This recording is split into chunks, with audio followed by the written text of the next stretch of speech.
दिन भर घर के छोटे बड़े काम और उन कामों के साथ साथ हमें अपनी सेहत का भी ख़्याल रखना है, ख़ुद के लिए टाइम भी निकालना है और साथ ही अपने जो घर के काम हैं उनको टाइमली मैनेज भी करना है। ये सारे काम हम तभी मैनेज कर सकते हैं जब हम खुद अंदर से एकदम से शांत होंगे और हमारा माइंड जो है वो एकदम से टेंशन फ्री, स्ट्रेस फ्री रहेगा। अब ये सारे काम हम बिल्कुल टेंशन फ्री रह के आराम से कर भी सकते हैं। अपने घर के हर एक काम को टाइमली मैनेज करेंगे, साथ ही ना हम खुद के लिए भी बहुत सारा टाइम निकालेंगे। अस्सलाम वालेकुम एवरीवन, कैसे हैं आप सब लोग। उम्मीद करती हूँ कि आप सब लोग बेहतर होंगे, खुशहाल होंगे और मज़े में होंगे। अल्हम्दुलिल्लाह हम लोग भी सभी बेहतर हैं। तो सबसे पहले मेरे उन सभी यूट्यूबर्स का यानी कि सब्सक्राइबर्स का और व्यूअर्स का बहुत तहे दिल से शुक्रिया कि बस ऐसे ही अपना ढेरों सारा प्यार मेरे साथ बनाए रखें और मुझे दुआओं में याद रखें। तो मेरी कोशिश रहती है कि हमेशा आप लोग के लिए कुछ अलग और मोटिवेशनल ब्लॉग लेकर आऊँ। क्लीनिंग तो हम सभी लोग कर लेते हैं, हम सब क्लीनिंग करना जानते हैं, घर की साफ़ सफाई करना जानते हैं और हम सभी को घर की साफ़ सफाई बहुत ज़्यादा पसंद होती है। तो इसमें मेरा सिर्फ इतना मोटिव रहता है कि आप लोग ये ब्लॉग्स देखें, तो ब्लॉग्स के साथ साथ ना आप लोग अपनी सेल्फ केयर पर भी ध्यान दें, अपनी दीनदारी पर भी ध्यान दें कि हमें किस तरह से अपने आप को खुश रखना है। और हम लोग बाहर यानी कि बाहरी तौर पे तो खुश रह सकते हैं, लेकिन हमें अपने मन को अंदर से एकदम से प्योर करना है, खुश रखना है और साथ ही ना दुनियादारी के अपने अल्लाह ताला को भी अपनी ज़ात से खुश करना है। बस यहाँ पे क्लीनिंग के ज़रिए, अपने डेली रूटीन के ज़रिए मैं आप लोग के साथ अपने छोटे-छोटे से ब्लॉग जो होते हैं वो शेयर करती हूँ और डेली रूटीन आप लोग के साथ अपना शेयर करती हूँ। तो यहाँ पे भी मेरा हर दिन के जैसे मॉर्निंग से अपना रूटीन स्टार्ट हुआ था। तो मॉर्निंग में उठते साथ ही मेरी कोशिश रहती है कि 10 से 15 मिनट की वॉक करना और वॉक के बाद ना मैं अपने लिए एक छोटा-सा ड्रिंक बनाती हूँ। ये ड्रिंक मेरे वेट को मेंटेन करने में, बेली फैट घटाने में बहुत ज़्यादा मेरी हेल्प करता है। इसकी रेसिपी मैं आप लोग के साथ पिछले वीडियो में शेयर कर चुकी हूँ, तो वहाँ पे जाके आप लोग चेक कर सकते हैं। बस अपना मैंने यहाँ पे मॉर्निंग ड्रिंक ले लिया, उसके बाद 10 से 15 मिनट या 20 मिनट के लगभग मैं वॉक कर लेती हूँ और वॉक करने के बाद फिर मेरा डेली का जो रूटीन होता है ब्रेकफास्ट करना, यानी कि ब्रेकफास्ट रेडी करना, बच्चों को करवाना, खुद करना हेल्दी सा ब्रेकफास्ट और साथ ही ना फिर जो डेली की क्लीनिंग होती है ना वो स्टार्ट हो जाती है। तो आप लोग भी अपना जो रूटीन है वो इस तरह से सेट करें कि आपने अपनी जो शुरुआत है वो सुबह फजर की नमाज से करनी है। जब आप नमाज़ अदा करेंगे तो आपका दिन बहुत ज़्यादा खूबसूरत होने वाला है, क्योंकि वहाँ पे आपने अपने दिन की शुरुआत अल्लाह के नाम से की है। तो बस मैं भी इसी तरह से अपने दिन की शुरुआत करती हूँ। फजर में उठने के बाद अपनी नमाज़ अदा करना, थोड़ी सी कुरान पाक की तिलावत करना, सूरह यासीन पढ़ना, जो आप लोग पढ़ना चाहते हैं वो पढ़ लें। उसके बाद डेली अपने रूटीन में लग सकते हैं। वहीं अगर हम लोग लेट उठते हैं ना, तो वहाँ पे हमारा रूटीन बिल्कुल से बिगड़ जाता है, हमें अपने लिए बिल्कुल भी टाइम नहीं निकल पाता, क्योंकि उठते साथ ही फिर बच्चों के लिए, हस्बैंड के लिए ब्रेकफास्ट बनाना है, तो फिर हम खुद के लिए टाइम नहीं निकाल पाएंगे। हाँ, इसी के बीच यानी कि गर्मी इतनी ज़्यादा पड़ रही है और इस भयंकर गर्मी में किचन के काम करने में हमें सबसे ज़्यादा आफत आती है। तो मेरे साथ तो अक्सर ऐसा ही होता है कि मुझे अगर दोपहर हो जाए यानी कि धूप निकल आए तो फिर मेरा किचन में जाने का मन नहीं करता। तो मैं कोशिश करती हूँ कि मॉर्निंग के टाइम पे ही अपने किचन के जो भी काम हैं उनको समेट लूँ झटपट से। तो यहाँ पे भी बस वही रहता है, तो आपने अपना किचन के जो भी काम हैं उनको इस तरह से सेट करना है कि मॉर्निंग के टाइम पे ही आप अपने किचन के सारे कामों से फ्री हो जाएँ। यानी कि अपना एक किचन का रूटीन जो है वो सेट करके रखना है। किचन रूटीन सेट करने से ही हमारा पूरा घर जो है वो एकदम से साफ़-सुथरा, क्योंकि सबसे ज़्यादा फैलाव हमारा किचन में होता है। ठीक है, कामों को सेट करें और उसी के साथ ही अपने किचन को सेट करें, यानी कि किचन के रूटीन को सेट करें और फिर देखिएगा कि आपका किचन में ना बहुत ही कम टाइम स्पेंड होगा और बहुत कम टाइम में ही आप अपने कामों को फिनिश कर लेंगे और आपके लिए दोपहर के लिए तो बिल्कुल भी कोई काम नहीं बचेगा, खास करके किचन का। तो यहाँ पे देखें, मैं अपने कोई भी क्लीनिंग कर रही होती हूँ ना किचन में, यानी कि किचन को साफ़ करना, तो उसी टाइम पे ही मैं 1 से 2 चीज़ें एक्स्ट्रा वॉश करके रख लेती हूँ, जिससे कि जो किचन की मेरी डीप क्लीनिंग है वो हाथ के हाथ होती रहे और मुझे भी ऐसा ना लगे कि पूरा एक दिन मुझे अपनी किचन में खपाना पड़ता है किचन की क्लीनिंग के लिए। तो ब्रेकफास्ट के जो भी बर्तन थे उनको मैंने वॉश करके रख दिया और साथ ही ना जो भी मुझे आज ऑयल की बॉटल को फिल करना था, तो सोचा कि फिल करने से पहले उसके मैं वॉश करके रख देती हूँ, जिससे कि अच्छे से वो सूख जाएगी और उसके बाद फिर मैं उसमें ऑयल भर के रख दूँगी। अच्छा, अब बारी आती है किचन को अच्छे तरीके से क्लीन करने की, क्योंकि ब्रेकफास्ट के बाद मैं किचन को क्लीन कर देती हूँ और उसके बाद बस वही सिंपल सा कि सब्ज़ी वगैरह बनाना या फिर अंदर घर की क्लीनिंग करना। आप ना अपने किचन के कामों को सेट करने के लिए अपने आप को एक टाइम लिमिट दे सकते हैं और उसी के अकॉर्डिंग ही आप अपने किचन के कामों को करने की कोशिश करें। क्योंकि जितना हम लोग अपने लिए फ्री टाइम रखेंगे ना, तो उतना ज़्यादा ही हमारा किचन में टाइम स्पेंड होगा।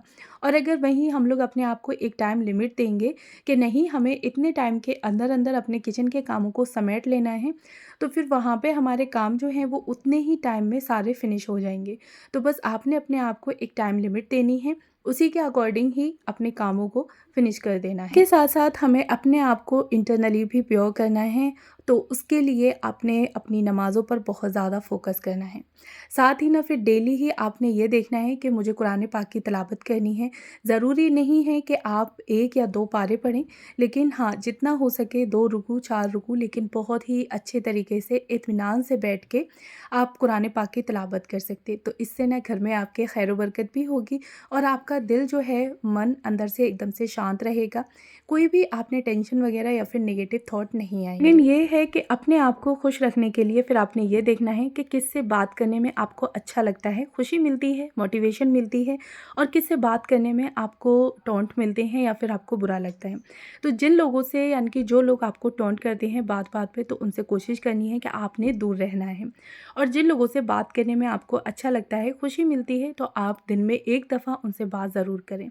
अब वो आपकी माँ, आपकी बहन या फिर आपकी फ्रेंड्स वगैरह या फिर फैमिली में कोई भी आपके वो हो सकते हैं, तो जिनसे आप लोग अपने मन की हर एक बात शेयर कर सकते हैं।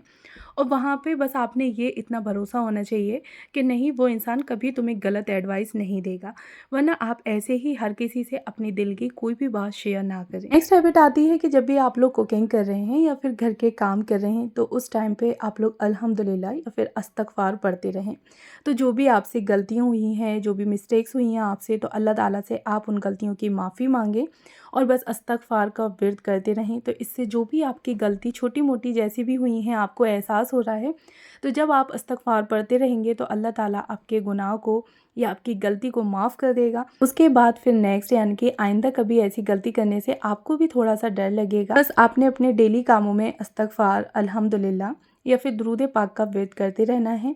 तो बस काम करते करते भी हमारा वो जो काम है, उतना जो टाइम है, वो हमारा नेकी में ही आने वाला है। घर के काम करते करते हमें मौका मिल रहा है अपनी नेकी और बढ़ाने का, तो क्यों हम उस मौके को ज़ाया करें। जी, अब बारी आती है कि हमें अपने घर को किस तरह से सेट करना है, किस तरह से हम अपने घर को ऑर्गेनाइज करें और कामों को कैसे लेकर चलें। घर को ऑर्गेनाइज करने के लिए, कामों को टाइमली मैनेज करने के लिए हमें बस अपनी रूटीन में आना चाहिए।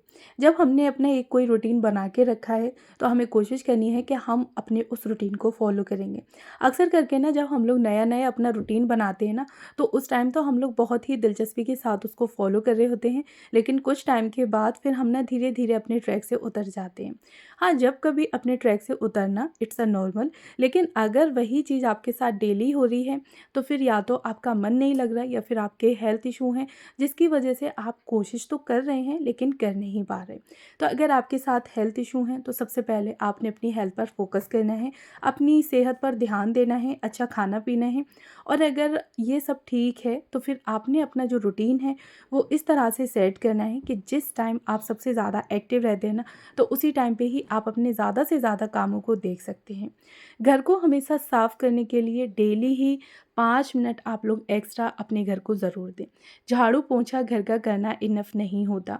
डेली ही घर की डस्टिंग करना, चीज़ों को उनकी जगह पे रखना, ये सबसे ज़्यादा ज़रूरी होता है। हम लोग एक बार बहुत सारा टाइम देके अपने घर को ऑर्गेनाइज़ तो कर लेते हैं, लेकिन एक बार में जो ऑर्गेनाइज़ करना होता है ना, उससे कुछ नहीं होता, क्योंकि ऑर्गेनाइजेशन हमेशा नहीं बनी रहती, हमें उसको मेंटेन करना ज़रूरी होता है।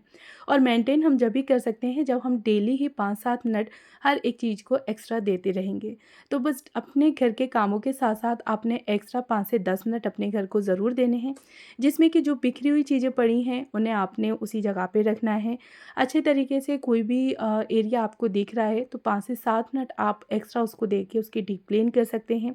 कोई भी चीज़ को ऑर्गेनाइज़ कर सकते हैं, वार्डरोब वगैरह हो गई, आपकी ड्रेसिंग टेबल हो सकती है, या फिर आपकी शूज़ रैक हो सकती है, डीक्लटरिंग कर सकते हैं। 15 दिन में 1 बार या फिर महीने में 1 बार आप लोग अपने घर को डीक्लटरिंग के लिए ज़रूर दें।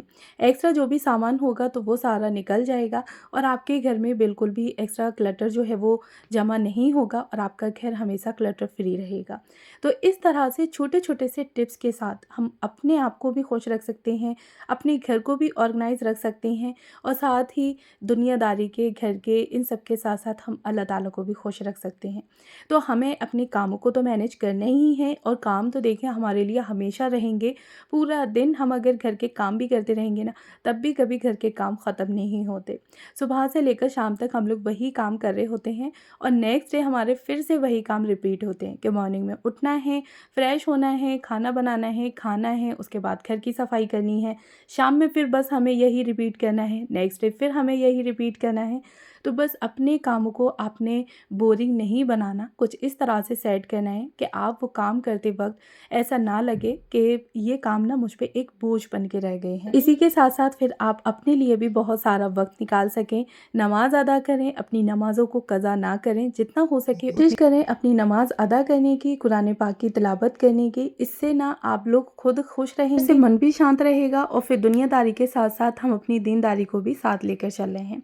तो कैसा लगा मेरा आज का ब्लॉग मुझे कमेंट बॉक्स में बताइएगा ज़रूर और अगर फर्स्ट टाइम है तो प्लीज़ मेरे चैनल को ज़रूर सब्सक्राइब करें। मिलती हूँ नेक्स्ट वीडियो में। Thanks for watching. Bye bye.